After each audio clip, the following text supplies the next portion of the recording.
Bismillahirrahmanirrahim.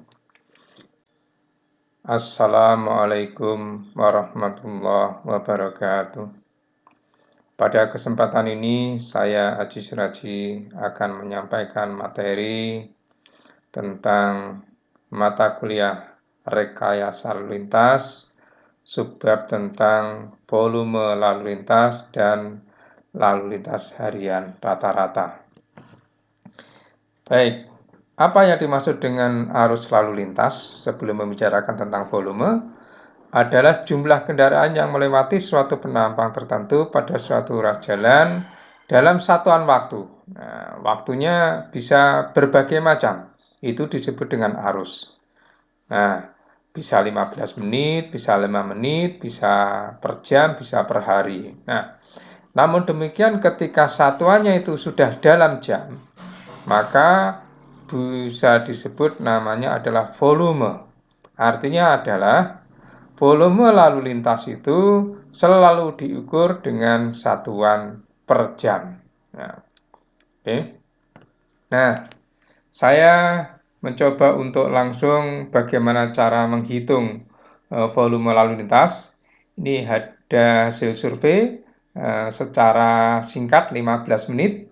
Masing-masing kendaraan ringan 27, kendaraan berat 3, sepeda motor 55, maka kalau kita jumlahkan selama 15 menit itu adalah 85. Nah, inilah yang disebut dengan arus lalu lintas.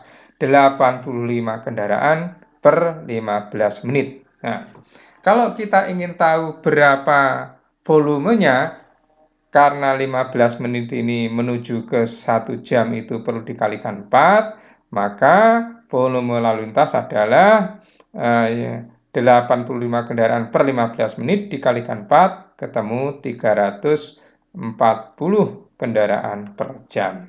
Itulah yang disebut dengan volume. Nah, selanjutnya kaitannya dengan perhitungan volume juga. Itu tadi yang sebelumnya membicarakan satuannya adalah kendaraan.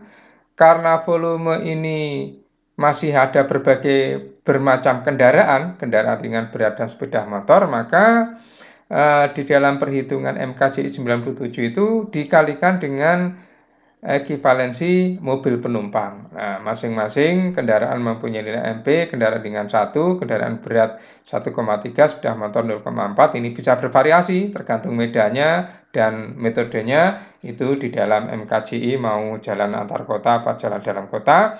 Dikalikan jumlah kendaraan dengan EMP ketemu jumlahnya adalah 52,9 SMP per 15 menit.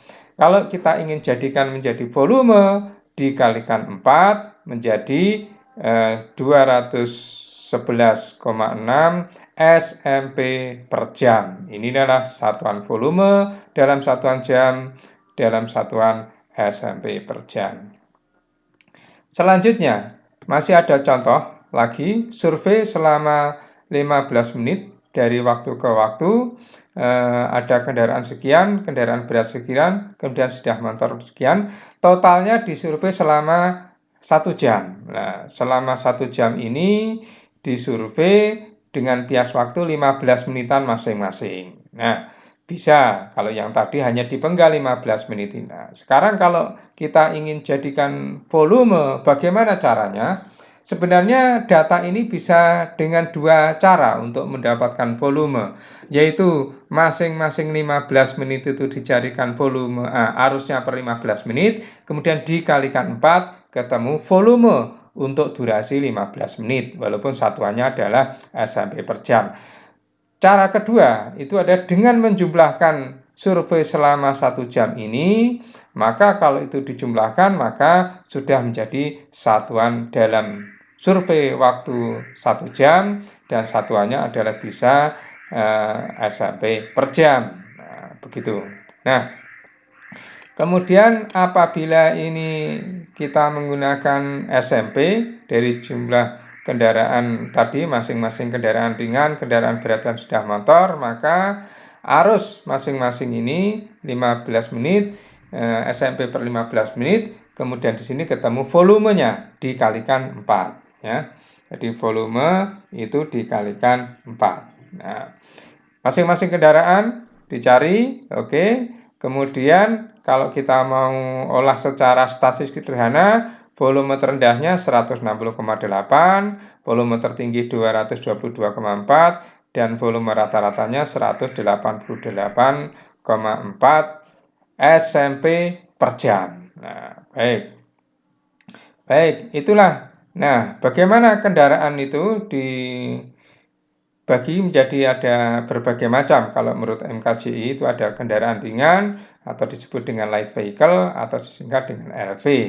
Itu adalah kendaraan dengan roda 4. Kemudian kendaraan berat adalah atau heavy vehicles disingkat dengan HV, atau kendaraan lebih dari 4 sumbu rodanya, lebih dari 4 roda atau 2 sumbu ke atas, ada bus, truk 2 gandar, truk 3 gandar, dan seterusnya. Sepeda motor termasuk di dalamnya adalah kendaraan roda 3 yang sekarang ini lagi ngetren, ada sepeda motor bergerobak ya.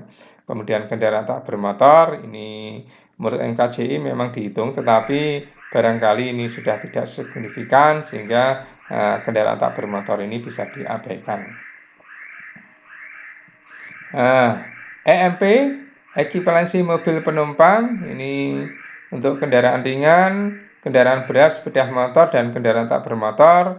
Nilai ini hanya contoh, tetapi perlu bisa dilihat di MKJI tahun 97 sesuai dengan kondisi masing-masing ruas jalan. Apakah jalan antar kota atau jalan dalam kota, datar bukit gunung itu mempunyai nilai yang berbeda.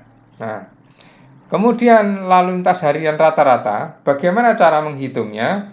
Sebenarnya datanya sama, cuma mungkin durasi surveinya berbeda. Kalau volume itu 1 jam sudah bisa diperoleh, tapi kalau LHR tidak. LHR itu disurvei selama 24 jam. Ya, ini ada contoh hasil survei selama 24 jam, mulai dari jam 00 sampai jam 1, ini bias waktunya 1 jaman, disurvei Senin, Rabu, dan Sabtu, terus kemudian selama 24 jam.